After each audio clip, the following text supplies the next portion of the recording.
So I wanted to cover my general training program and how I periodize it over the entire year. This is like super cookie cutter, but I just wanted to lay out like a basic plan that maybe you guys could fall back to and make it really easy. I include like what PEDs I generally use on my clients and just a general like perfect program with like no specific goals, just like a basic cookie cutter thing, and maybe it could help you guys kind of plan your own programming and like do your periodization correctly. So just keep in mind, especially with the PEDs, I'm not recommending anybody does any of them or anything like that. And it's super individual. So I know this is just generally what I fall back to on the PEDs for what we're doing, but it depends on what you're trying to do, your goals, and your tolerance to the different PEDs. But this is just a basic guide of what I generally tend to fall back to, or like what I do for my clients, just how it usually works out. So for the whole year, the goal is to basically have like a basic plan set up. And basically this is mainly focused for like bodybuilders or like a hypertrophy athlete, someone who's like trying to gain a lot of size regardless of their sport, just trying to put on muscle in general. Basically, I just go, let's start it off with a hypertrophy block, which is going to be about 16 weeks generally, and then I'll do a strength block, and then another hypertrophy block, and then I'll do another strength block, and then either you can do a 2-week deload, or you can do a metabolite style training. Keep in mind, if you periodize correctly, you don't have to deload. So a lot of people feel like, oh, you like have to deload guaranteed. I leave 2 weeks in there for a year-long plan for like to play around with the deload if you need to. But if you look what I wrote on here on the top, it says MDL on the front half of each block besides the metabolite, and that's just mini deload. Basically what I mean by mini deload is, so let's say you finish up your hypertrophy block and you're transitioning over to a strength block. You're gonna deload your energy systems that are gonna be required to build your hypertrophy. So higher reps, you're going to deload, because once you switch to your strength block, your volume that you were doing, I try to go up to like over 100 sets per week, and you're gonna drop your volume way down and your reps are gonna go down. But when you do that, your muscular system and your enzymes and all the background processes that are going to be targeting your higher reps basically is going to deload, because it's going to be a whole different energy system that's going to be worked. So once you go over to a strength block, you're going to be working on the strength anaerobic energy systems and all the enzymes and background processes for that. And you're going to be able to recover in the beginning, because you're going to start light. You don't start super heavy. It's not going to be like light where you consider it a deload. You're still working, but that little buffer period is basically a deload, and that's going to happen on every single block. So let's say you finish the strength block, you go over to a hypertrophy block, your 16-week block. You're going to give your heavy energy systems a break and your joints and all that, and you're going to start doing higher reps, and you're going to start upping the volume. But obviously you start at a lower volume, so that's a perfect time to recover. That's basically a mini deload. So you don't always have to plan a deload. If you just do it like that, it's perfect, and everything just goes up and down. All your energy systems are recovering at different rates. Sometimes you do need to add in a deload or change things up, but generally if you plan it like that, it makes things a lot more smooth. Also, talking about like when to cut, when to bulk, I generally, this is if you're not having any specific goals in mind, I like to do the front half of the block, either the 16 or the 8-week, whatever you're trying to do. I like to have that front half actually be like a lower calorie, or maybe even a cut, whatever, or just like stay stable on the calories. Because let's say if you're dosing your anabolics on the front half, the dosages are gonna go up. You're gonna be really sensitive to the new training stimulus and the new drug stimulus. So that would be a good time to just kind of take it light, maybe try to take a little fat down, because you're gonna be seeing progress no matter what. And once the progress stalls later on the second half from the low calories is when you would bump up the calories. That's just in general, because it seems like most people like get overly fat, so that's kind of what happens. If it's perfect, you wouldn't have to do that, but if you're kind of confused, put it on the front half of every block if you're just having a hard time staying lean, or you get a little too bulked up or whatever. And another option on the strength block, so your full 8-week strength block, either do the full thing as a recomp or the full thing as a cut. And this is going to be for someone that doesn't have any like very specific year-long goal. This is just to basically trim down the fat, stay lean, and improve your insulin sensitivity. It's a really good time to do that. I find that people's strength, even I like people to come off of like pretty much everything or go to TRT on their 8-week program. And I find that with the increased muscle mass they gain from the 16-week strength block, once they go over to, the 16-week hypertrophy block, once they finish that and they have the added muscle, you go over to the strength block, you're gonna be a lot stronger, even though you're losing weight. And I find a very good recomp that happens. You can do it the whole way through.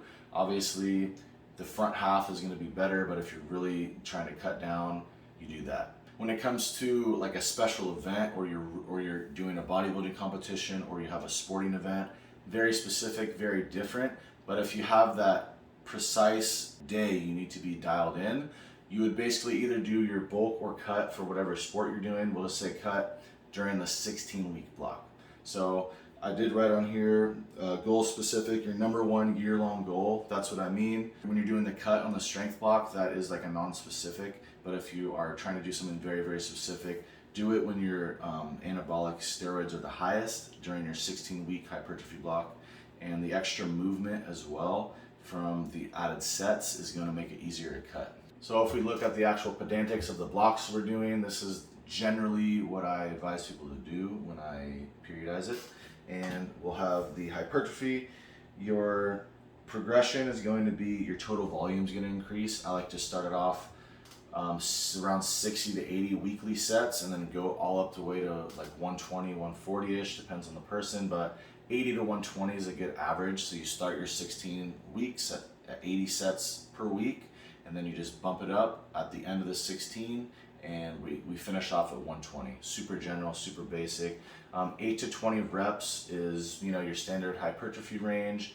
It's a pretty big range because it doesn't really matter as much with the actual reps when we're trying to get hypertrophy. Volume is going to be the main driver of hypertrophy. And we are trying to stay as glycolytic as possible. So your sets are going to be like 30 to 45 seconds per set. So just the tempo is not too important. You know, you just have a slow, good eccentric, fast concentric. It doesn't have to be explosive fast like some people say. You can go slower on the concentric. And a slight pause is always good, but I wouldn't say 100% necessary. Depends on the movement as well. So the PEDs for hypertrophy, this is super general, super cookie cutter, but it's just kind of what I tend to end up doing for people. It is a little bit backwards of what most people think for the PEDs, and I will describe why I do that. Basically, for the bulking part is you really don't need that many crazy things going on a bulk. So keep in mind, during this hypertrophy block, you're going to be moving the most, doing the most amount of volume, so you're going to be the most insulin sensitive out of any other time. So if you like insulin, you can push it up at this time and it'll be beneficial. Same with the growth hormone, and you could push up your estrogen as well, because a high estrogen environment is going to synergize very well with growth hormone and insulin to create IGF. And it seems to be that when you have higher estrogen and you're doing a lot of movement, your body metabolizes the estrogen a lot better. It just seems to occur that way. So I don't see a lot of estrogen issues during a hypertrophy block. With the PEDs, when I'm bulking, it's very simple. This should be like your least negative effects on health in general when you're bulking and you're on a hypertrophy block, because you have all the calories, all the recovery you need, everything should be going very well. So you just need basic compounds. So along with like the growth hormone, let's say with the actual AAS, either, you know, testosterone base, pretty much guaranteed. If you really like Deca or Nandrolone, you can do a base of that. But we're trying to keep it pretty healthy and you don't need anything really special. So test base, if you really need some like oxidative, like red blood cells to go for like some sporting event, you can throw in some equipoise. And then D-ball, I just put that oral in there because people tend to really like to blow up, but I don't think you really need any orals in a hypertrophy and bulking scenario. And then I like to throw Primo on top as well, just because it's a really clean anabolic, least detrimental to your health, as in comparatively to all the other injectables, it seems like. And you just basically run the Primo as high as you can, throw your test in where it's like pretty good amount of estrogen but no issues, and you just run that through and you should be able to grow pretty good. And then obviously if you really need an oral D-ball is going to work very well for you, but keep in mind that would cause more estrogen. So estrogen is good here. And the EQ is for like an athlete that needs to have a hemoglobin to, push through the cardiovascular events. And then for cutting, it's going to be way more specific. I like to do a nandrolone or tren. Now this isn't the base. I don't like to have that as the base. You could do nandrolone as your base if you tend to like it, but I know a lot of people say like Deca or nandrolone is not really good on a cut. It's not if you're really trying to fine tune your physique at the end. But to maximize your performance, I find that the actual water retention and fullness that the Deca drives is actually very beneficial during a cut, because when your calories are low and your carbs are low, you're going to be the flattest, and that tends to kind of mitigate the flatness of the low calorie diet, and it kind of helps you with your performance and overall hypertrophy. So if you're really trying to build up and cut at the same time, that's where I see the Deca becomes beneficial. And Trenbolone kind of has very similar things. It's going to keep you full, so you can kind of substitute one or the other depending on your tolerance. If you don't like 19 Nors at all, you totally don't have to use that. It's just what I tend to use. And then I have plus whatever you need. So obviously, if we use Trenbolone and we're not using nandrolone, you need an estrogen base. So we're going to have to throw in testosterone as a what you need thing. So whatever that is, obviously, if you're doing like something, crazy cut, there's so many things you could throw in there, and that's just basically what I have my base usually as, is a nandrolone base. So on a cut more so than a bulk, even though it's kind of backwards. That's kind of the way I think. So for the strength block, we're obviously going to be pushing as much weight as possible as the goal. We keep the volume the same the whole way through. So you start your program, write it out, anywhere from 60 to 80 sets per week. And then I like to keep the rep range between 4 to 8. So obviously your compound movements that feel very good for you and are controlled and easy, I like to keep it between 4 and 6. And then the machines or some sort of isolation go up to 8 at max. And a simple program, periodization, I don't see a lot of people do it, but I like to do it, is you put your, let's say, dumbbell bench press or something like that, any compound movement, you do 3 sets of 5. And let's say the first set you get 5, second set you get 5, third set you get 4. Next workout you would do the exact same weight, and you would keep that weight until you get to 5 all the way across. So once it's 5, 5, 5, then you bump the weight up until you can do that weight for all the way across. And you can either do 5 reps or 6 reps, whatever, but as long as you get that flat all the way across, then you bump up the weight. That's a very simple, really effective way to do it. And we're gonna stay anaerobic and focus on the concentric. We don't need to focus too much on the eccentric, just keep it, focused, but we are not trying to maximize our time per set. We're trying to maximize our explosion, power, and strength. Keep that rolling through this whole block. Now the fun part, the PEDs, obviously super general, but I like to have people go on TRT or PCT during the strength block in general. And you're not going to be as insulin sensitive during this time, but you can be. It's a good time to actually do a lot of aerobic cardio, not a lot of high intensity, because we're already doing that. Just aerobic cardio to keep your insulin sensitivity up. But you don't want to hammer down the insulin and the GH during this time. Just keep it pretty moderate in general. And I just wanted to include some anabolics because why not? Maybe you have a program that you periodize where you need to focus on your strength block more than your hypertrophy block. So if you're not coming off or PCTing, or you're not going on TRT and you want to slam some anabolics, basically testosterone base is going to be good here, and Masteron and Anadrol are going to be really good for actual strength blocks. I just like to include an oral in there for shits and gigs, but probably don't need it if we're not trying to really hammer a specific strength goal. Now I did put nandrolone on there because depending on what you need here for a strength athlete is going to vary on what you pick. So you would actually pick either between nandrolone or Masteron would be your 2 options depending on what strength you're trying to focus. So nandrolone would actually help you more with leverages. So if your weakness is like you have like small joints or your muscles aren't volumized and your actual leverages on the movement don't feel good, but you feel strong, it's just you're kind of getting stuck, or I don't really know how to describe a leverage feeling, but if you know what I mean by that, you could kind of understand if your leverages are bad and you need help with that, volumization or something, you would go with a nandrolone. Now, if it's actual like neuromuscular strength where you're exploding out of the movement and you just feel weak at a certain part, even though the actual moment arm is not unbeneficial for you, you just feel weak neuromuscularly, Masteron's actually going to be very good for that. It's actually going to make you feel neuromuscularly stronger. And Anadrol would be a good oral if you really need to focus or you really need to get a strength block going hard. That would just be if you really have a specific goal for strength, but Masteron should do the trick just as good.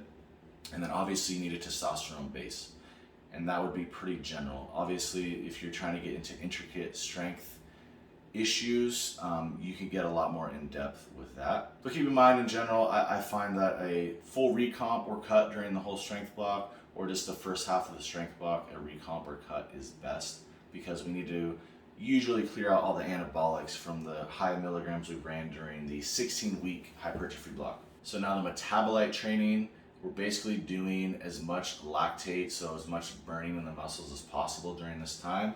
It's kind of optional because during your hypertrophy block, you do hit the same kind of metabolites that you hit during this. But if you really need to be specific or you want to change it up, kind of rest everything, because you should be finishing off with a strength block and then just kind of rest and recover. You can do this for up to 4 weeks, but since we're talking about a hypertrophy athlete in general, I wouldn't recommend longer than 4 weeks. Anywhere from 2 to 3 is pretty standard, and basically all we're trying to do is just get as much muscle burn as possible. The progression is going to be minimize rest time and basically just trying to get as many reps as possible. Once you're up to like 40 reps, you can add a little bit of weight to keep it in that like 30 to 40 range, and the total sets is going to be around 60, would be pretty standard, because keep in mind the actual set we're doing is going to be a lot of reps, so that's going to be a lot of volume if we went higher than 60. So yeah, just super low rest time. Basically it's going to be like cardio, and you're just going to be burning your muscles out and getting metabolite, full body training usually in this situation. The only kind of PEDs that are synergistic on this is going to be IGF-1 DES. So if you look that up, that molecule and lactate that builds up in your muscles actually are synergistic, because the part that it damages in your muscles, the IGF-1 DES actually attaches to that. So if you're like really insulin sensitive, you didn't use any IGF or a lot of growth during the year, you can kind of benefit from doing that on the metabolite training. I don't know if a lot of people know about that, but that is something you can do if you're really trying to chase hypertrophy. But I usually recommend against it, because this is kind of a more rest and recover, switching things up, you know, PCT, drop off into TRT kind of zone, just kind of chilling. You can do anything with your body composition here. It's a pretty short period, so if you want to cut, bulk, you know, recomp, whatever you're trying to do in this little period, you can do it. I mean, I don't really care. It's kind of more a mental reset on this. And also just keep in mind, since we are hypertrophy athletes on this situation, you want to dose your anabolics with your total training volume. So in general, as your training volume goes up, your anabolics should go up. And keep in mind, as your food goes down, your anabolics are going to need to come up as well to fill in that gap. So when you're bulking or whatever, you have good recovery. You don't need all the steroids to fill in that gap. But when we're cutting and our volume and training super high, that's when we dose our milligrams the highest. So you kind of just want to match what you're doing.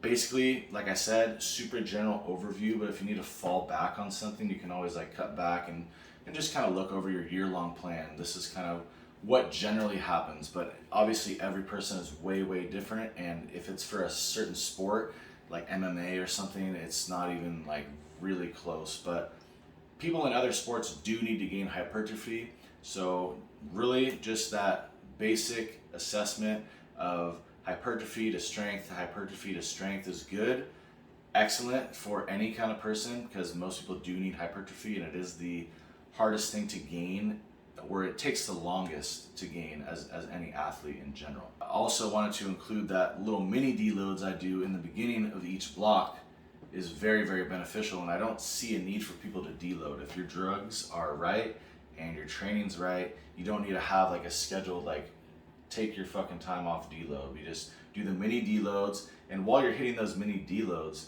you're growing. Your actual response to the stimuli is pretty high because it's a different kind of stimuli that we were doing before. Because before we were doing high reps, your body's used to that now.